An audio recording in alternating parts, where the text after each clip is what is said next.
Okay, this is TempleOS 5-minute random code walkthrough episode 96, and I'm your host, Terry Davis. And where did God take us today? Looks like we are in the compiler. Oh no, I don't understand this. I wrote it and I forgot. Okay, this is for variable initialization.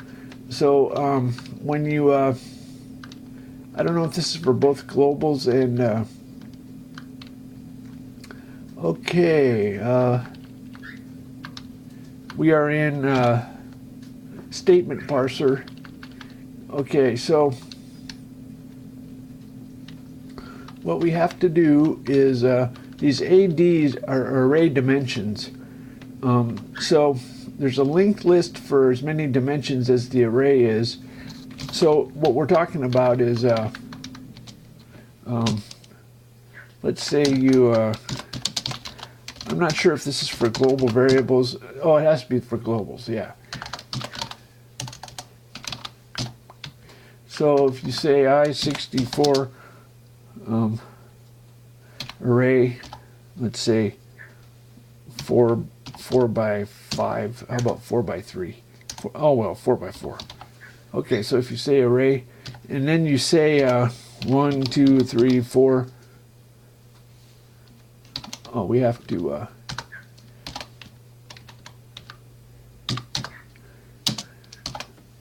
5,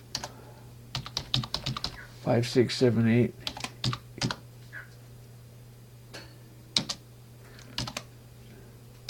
9, 10, 11, 12, 13. Okay, so if we do something like this, we have to parse that. What if it's it could be a class.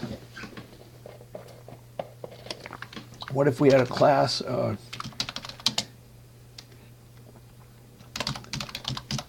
class student s age. I think we better, well, let's see if this works. U8 name. Let's be so. Let's do 8, just to be silly. So let's see if this works. 2 students. S. So we want name. Terry. I'm 45. Comma. I don't know. Mom. Comma. I don't know who's a good student. Jim. How about that? I don't know who Jim is. Okay. I don't. So we have 2. So we have to parse this. Okay. Let's. We're not going to do a main. We're going to do a dump. Dump. Address of S. Dump. A. Okay. So S has Terry and Jim. It has a 0, but it's not. It doesn't clean out the garbage. Actually, why doesn't? I'm surprised. Maybe it does. Anyway, 1, 2, 3, 4, 5, 6, 7, 8. Then the age. Jim. Yeah, it doesn't clean out the garbage. And then down here is the A. You can see we started a new one. 1, 2, 3. Okay, so that's our goal. That's our goal.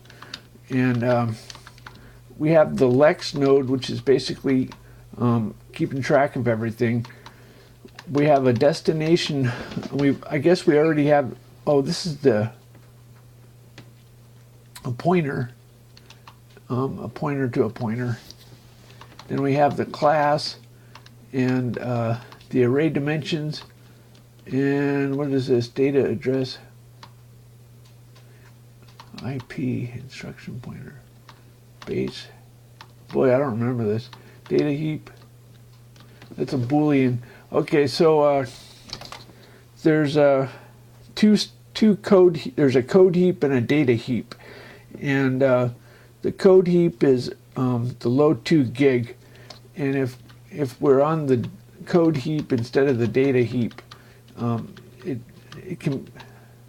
a little technically I put global variables on the code heap for the time being, but they really belong on the data heap.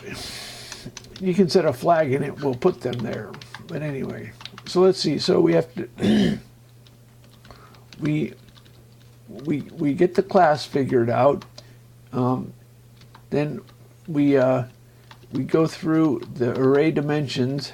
We have, oh, that's if it's an array. This is, oops.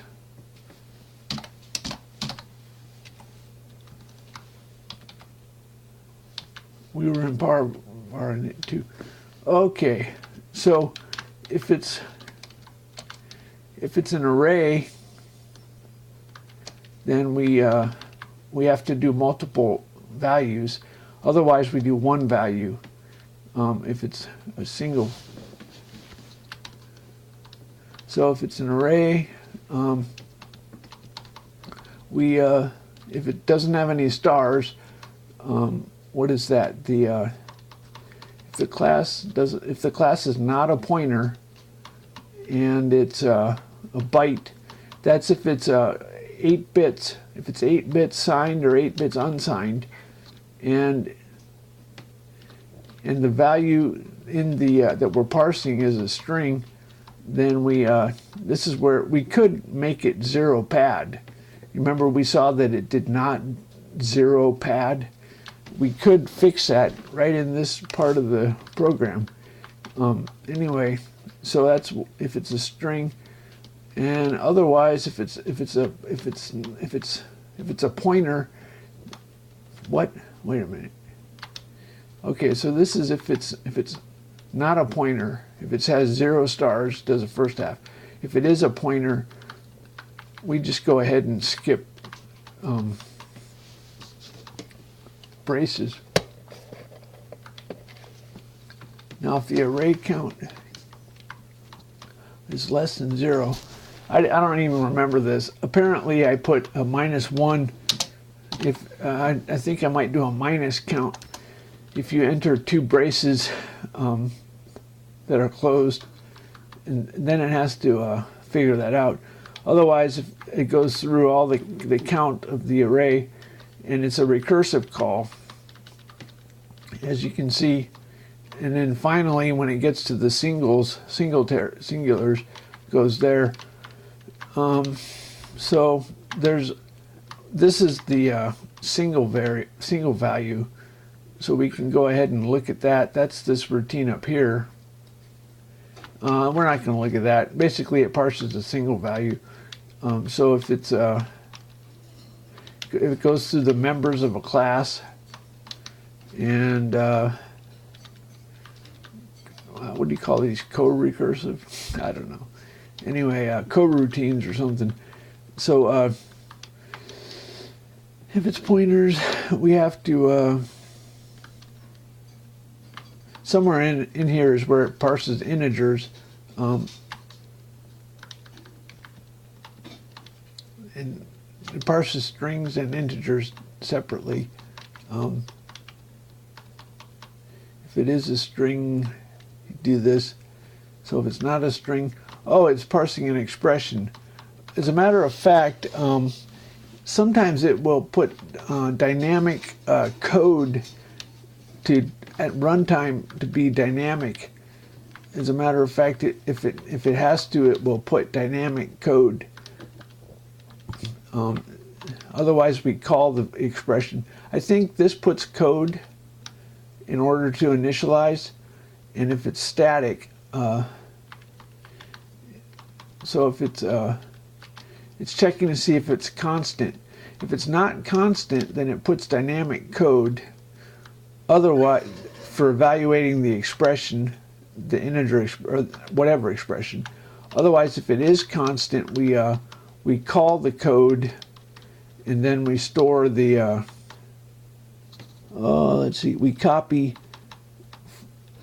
We have to deal with whether it's supposed to be converted to float or converted to integer. It's supposed to be float or integer. We have to do the conversion, and then we copy it into place. So that's how that works.